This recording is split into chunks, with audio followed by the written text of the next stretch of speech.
Fala galera, boa noite, como vocês estão?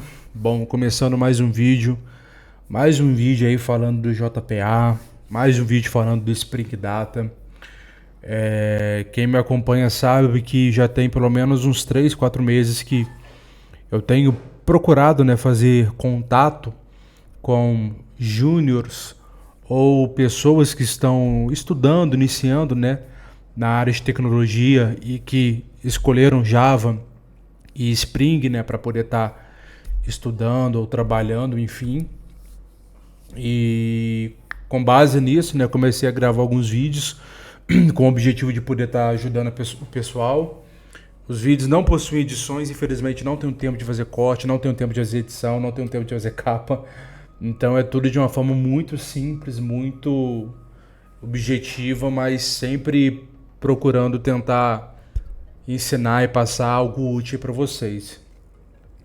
Bom, no vídeo de hoje eu queria estar falando um pouco do Entity Manager e com isso, né, explicar como o JPA ele funciona de forma simples, de forma clean, sem utilizar o Spring Data e explicar depois como o Spring Data ele abstrai um pouco aí dessa implementação que a gente tem que fazer manual quando a gente trabalha só com JPA puro. Bom, quando nós trabalhamos apenas com JPA puro, nós precisamos fazer essas duas configurações aqui. Precisamos definir, ter uma instância, né, uma implementação disso daqui, dessa Entity Manager Factory. Né? Então nós precisamos fazer uma implementação, no caso nós temos esse método que faz essa implementação dessa interface para a gente. E depois nós precisamos fazer a mesma coisa para Entity Manager. Bom, como vocês podem dar uma olhada aqui no código, nós temos esse método aqui que é responsável, né, por poder criar uma Entity Manager Factory. Se nós dermos uma olhada, esse método ele faz parte, né, dessa classe Persistence, que já faz parte do próprio JPA, beleza? E aqui ele espera um nome de Persistent Unit, nome meio chatinho de falar, né? Persistence Unit, ele espera esse nome de Persistent Unit Name como parâmetro. E aqui eu queria mostrar para você um pouco como que o JPA ele trabalha. Nesse meu projeto aqui, como a gente está implementando ele de forma pura, a gente vai precisar ter um arquivo chamado persistence.xml. E nesse persistence.xml a gente faz algumas implementações. Né? Ele é, obviamente, né, como a extensão já diz, ele é um XML. E dentro desse XML, né, a gente passa aqui, né, algumas tags, a gente passa algumas properties para ele, sendo uma dessas principais justamente a unidade de persistência que a gente está definindo aqui, né, como rinha backend PU, de Persistence Unit, né? E é esse mesmo nome que a gente declarou aqui, que a gente está passando aqui como parâmetro na criação. E com isso, né, como eu falei, né, vai ser implementada uma implementação dessa interface, né, de Entity Manager Factory, e depois eu crio um Entity Manager a partir da Entity Manager Factory. Olha só que interessante. Aqui eu passo minhas configurações do drive, né, que eu estou utilizando, passo a URL de onde está o banco, eu passo o usuário, passo senha, eu vou passando tudo aqui, certo? E olha que legal também, aqui eu tenho uma tagzinha, né, que eu chamo de class, e aqui eu passo manualmente onde está o caminho das minhas entidades. Então aqui no pacote Entity eu tenho uma pessoa, que é a minha única entidade que eu tenho mapeada aqui nesse projeto. E eu estou fazendo esse mapeamento de forma manual. Então se eu criar uma nova entidade, vamos supor, a entidade, sei lá, usuário. Então, né, se eu criar ela aqui nesse mesmo pacote, eu vou ter que declarar ela aqui também, entendeu? Então eu teria uma usuário, por exemplo, certo? Então eu tenho aqui meu mapeamento manual, pessoa é um entity e ele está sendo referenciado aqui nesse XML. Por que eu estou mostrando isso para vocês? Porque quando a gente já vai aqui pro Spring Data, a gente percebe que a gente não precisa fazer nada disso. A gente não precisa necessariamente criar um XML, a gente não precisa se preocupar em criar um Entity Manager Factory ou um Entity Manager. Por quê? Porque o próprio Spring Data, JPA, ele abstrai isso tudo para a gente.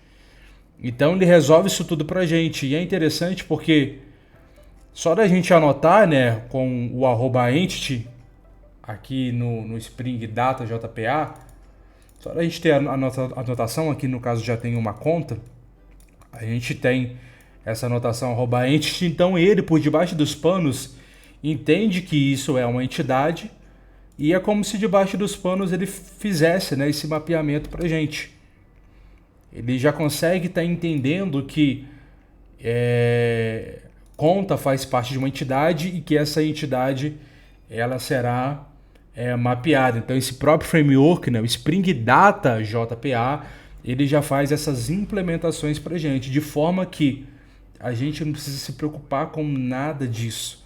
A gente não precisa criar um XML, a gente não precisa fazer nada disso. O que a gente faz aqui no máximo é definir, né, as nossas properties também, né, que óbvio você precisa definir isso daqui, mas ele se encarrega de poder criar o restante para a gente.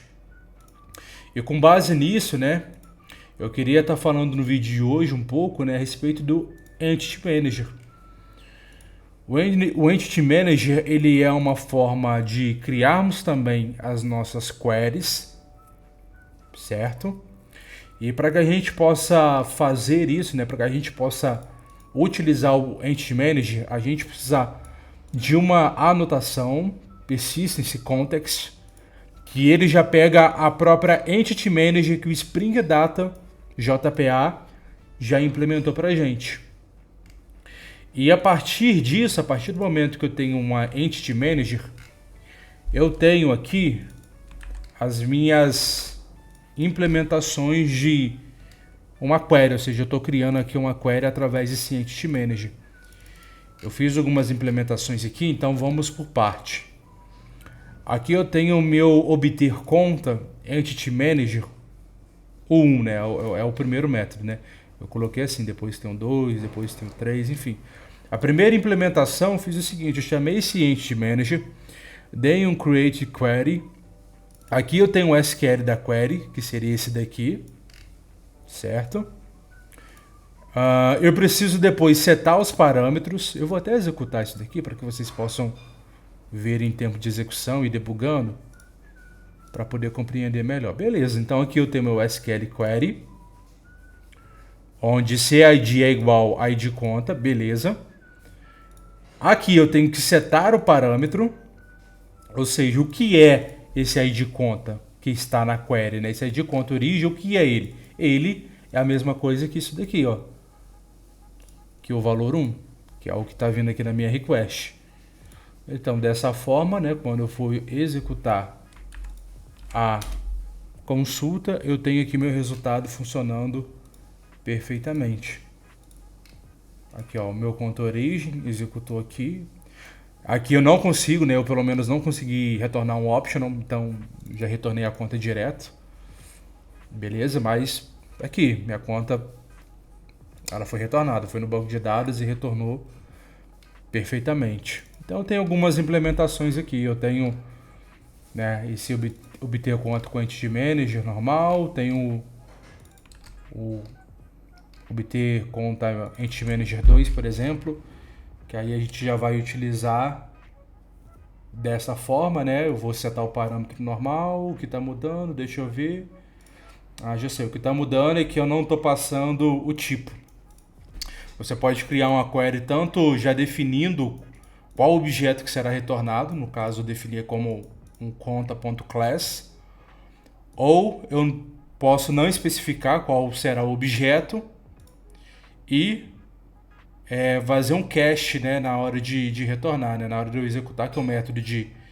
porque esse método aqui é para poder retornar apenas um resultado, né, single result. Então, como eu não declarei qual que é o tipo aqui, eu posso simplesmente fazer um cache. Que aí ele vai pegar esse objeto que ele que ele está retornando, que vai passar isso para um objeto do tipo conta. Então vamos fazer aqui o teste. Eu tenho o query single result, que se a gente for executar ele puro, tá aqui, ó. E a gente está já fazendo o cache de conta, né? Não vai mudar nada, mas só para que o Java possa entender que eu já estou retornando uma conta. Beleza. Conta retornada com sucesso. Maravilha. Tenho mais uma implementação. Isso, tenho mais uma implementação. E essa principalmente é a implementação que eu creio que você talvez mais possa utilizar, né? Tipo, eu tô com um problema que utilizar o JPA repository, o CRUD repository, não está me atendendo porque eu preciso de uma query personalizada. Uma das formas que você tem de fazer isso é utilizando, né, justamente o Entity Manager e criando a sua query. E uma das vantagens que isso traz é justamente isso daqui, ó. Como eu estou numa classe e aqui eu posso escrever código Java, olha só que legal. Eu já tenho aqui o meu select, certo? Aí vamos considerar que eu estou implementando uma seguinte regra. Se o meu ID, né, que é 1, ele for maior que 0, por exemplo, eu quero fazer esse where. Ou seja, só se o ID ele for maior que 0, eu quero fazer esse where. Então, a minha query nativa agora foi concatenada, né? Ela começa só com select simples, mas tive uma regra aqui de negócio, onde eu preciso que a conta origem seja maior do que 0. Estou colocando um exemplo bem besta, mas para que vocês consigam compreender. Então, como o meu conta origem é maior do que 0, então ele entra aqui e faz esse select. Certo? Então, aqui como ele precisa de uma string, né? E aqui é uma string builder, então eu tenho que dar o toString. E aqui está a minha string, ela vai ficar no final das contas assim. E no final das contas vai também funcionar perfeitamente. Então assim, uma das vantagens de você utilizar o Entity Manager é que na hora de você criar a sua query, né? Você pode estar personalizando bastante a sua query, né? Você pode fazer seus ifs, pode fazer alguma lógica, talvez se você precise fazer de alguma coisa assim, sabe? Algum if, algum else, algum for e ir adicionando elementos e ir personalizando a sua query, enfim. Dá para brincar aqui bastante, depois você passa ela, né, do jeito que ficou e pronto, executa. Então aqui eu também tenho o mesmo resultado. E esse método aqui, ele é até diferente, né, se vocês observarem, né, ele é até diferente, porque esse daqui é o create query, que se não me engano utiliza, né, o JPQL, que é uma linguagem própria do Spring Data. Já isso daqui, né, já esse método aqui do Entity Manager é o created native query, que no caso o nome já é bem sugestivo, né, que é a query nativa. Se vocês olharem, né, minha query aqui, ó, tá usando o JPQL, tanto que eu tô passando um objeto conta, né, e retornando esse objeto. Então estou utilizando o Spring, né? Estou usando o JPQL do Spring Data. Aqui não, aqui eu já estou dando um select asterisco from. Isso aqui é query nativa. Isso daqui é para banco de dados mesmo, entendeu? E funcionou também perfeitamente. Então assim, esse é um vídeo bem curto, sabe? Para poder mostrar um pouco mais para vocês de como funciona aí o Entity Manager, né? Do que o Spring Data ele faz, mostrei um pouco aqui, né, dele cru, né, que é o caso aqui, né, onde eu estou criando a minha própria Entity Manager Factory, estou criando minha própria Entity Manager. Então mostrei um pouquinho de como ele é feito de uma forma cru, o Spring, o JPA, perdão, aqui é só o JPA puro, né, mostrei um pouco dos mapeamentos do XML, de como que a gente fazia antes, entendeu? A gente tinha que fazer um mapeamento de classe por classe. E, né, falei das vantagens, né, de utilizar o Spring Data, JPA, porque ele já configura tudo isso para nós. E mostrei, né, que quando nós precisamos de executar, né, uma query, seja nativa ou não, através de um Entity Manager, nós podemos recuperar ele através dessa anotação. E mostrei, né, algumas implementações e principalmente essa daqui, que eu acho que é o exemplo que talvez mais possa fazer sentido para você, né? Quando você tem um select que é muito personalizado e a sua string do SQL ele pode ser bem dinâmico, então aqui você pode brincar à vontade, né? Se for maior que zero, você vai dar um where, né? Se não, por exemplo, sei lá. Se não, por exemplo, não sei, sei lá. Se não, por exemplo, você só vai dar um order by, por exemplo. Você só vai dar um order by de desk, por exemplo. Então, sei lá. Te passaram uma regra bem específica, a regra é essa. Tem que ser maior que zero. Se não for maior que zero, então retorna com o ID desk, né? De forma decrescente. Então, tá aqui. Você personalizou o seu SQL, passou ele para cá e pronto. Executou e pronto. Problema resolvido. Então, mais um simples vídeo de uma forma bem didática, objetiva, falando um pouquinho do JP Apuro, do Entity Manager, Entity Manager Factory. E é isso, galera. Tamo junto, abraço. Qualquer dúvida pode chamar aí, né? Pode comentar no vídeo ou me chamar no LinkedIn. Tamo junto, abraço. É nóis.